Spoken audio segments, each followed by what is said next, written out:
Okay, ngayon sa video na 'to pag-uusapan naman natin kung ano nga ba nangyayari sa isang cellphone kapag nilublob mo siya sa swimming pool.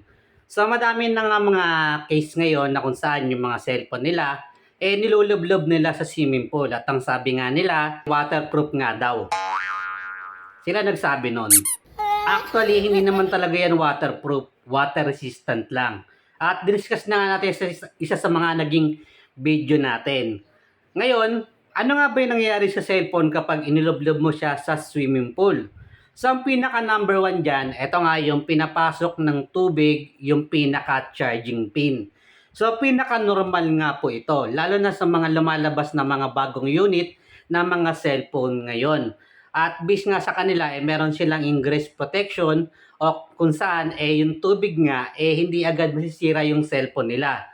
Pero pwedeng pasukin yung charging pin. So ano yung mga dapat gawin kapag nangyari nga iyon? So number one, dapat itayo mo yung cellphone mo.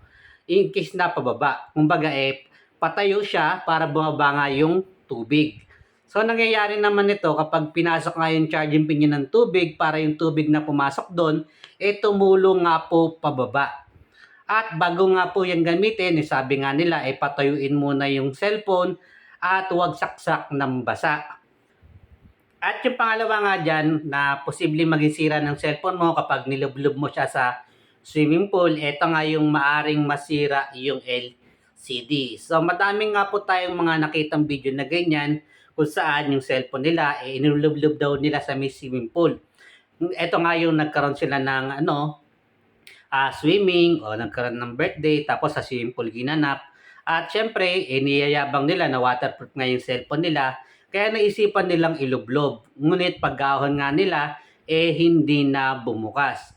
So meron mga case dyan kung saan dalawa na yung tinatamaan. Basa na yung LCD at yung tubig pumasok na rin sa may charging pin. Ngayon, kapag ganyan nga po, kailangan palitan yan ng bagong LCD. May mga nangyayari naman kung saan hindi naman ganong kalala yung damage, pero nagkakaroon nga siya ng mga batik-batik. O yung tubig nandoon na mismo sa pinaka-LCD. Nagagawa naman yung ganong problema. Yun nga lang, medyo mahirap nga po at syempre matrabaho nga po yung gawin. At yung pangatlo, ito nga yung talagang namatay na yung unit. So yung tubig kasi mula dyan sa swimming pool, pumasok na nga po hanggang sa board. At ang problema kasi dyan sa mga swimming pool, meron po kasi yung chemical. Ito nga po yung chlorine. At ang nangyayari nga po dyan sa mga cellphone na natin na kapag nalublob nga dyan sa tubig na may chlorine, mas madali nga siyang masira. At marami na nga po tayo nakitang mga ganyan na video. Ngayon ang tanong, paano yung gagawin kapag nalublob na nga yung cellphone sa swimming pool o sa tubig na may chlorine? So ang pinaka-the best nga po dyan, dalhin nyo nga po yung cellphone nyo agad sa pinakamalapit na cellphone repair para nga malinis. No, maagapan agad yung sira at hindi nga lumala. Ang pinakamalala talaga kasi dyan yung kapag pinasok na ng tubig yung pinaka-board natin at masakit talaga yun sa ulo.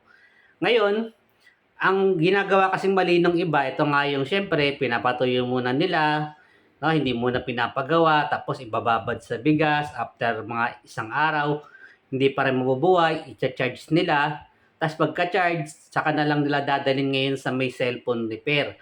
So mali nga po yun. No, ang pinakapayo nga po natin dyan, pag nadisgrasya yung cellphone nyo, nilublob nyo, ayaw bumukas, ipagawa nyo po agad para nga maagapan yung sira na hindi lumala at hindi lumaki yung gastos ninyo. Ngayon, nasa inyo naman po yan kung gusto nyong ibabad muna sa bigas. Pero karamihan nga ng mga gawang ganon o mga nangyaring ganon, talagang naging fatal na nga yung tama ng cellphone nila. At umabot na nga ito sa tipong ayaw ng bumukas at mahirap ng magawa.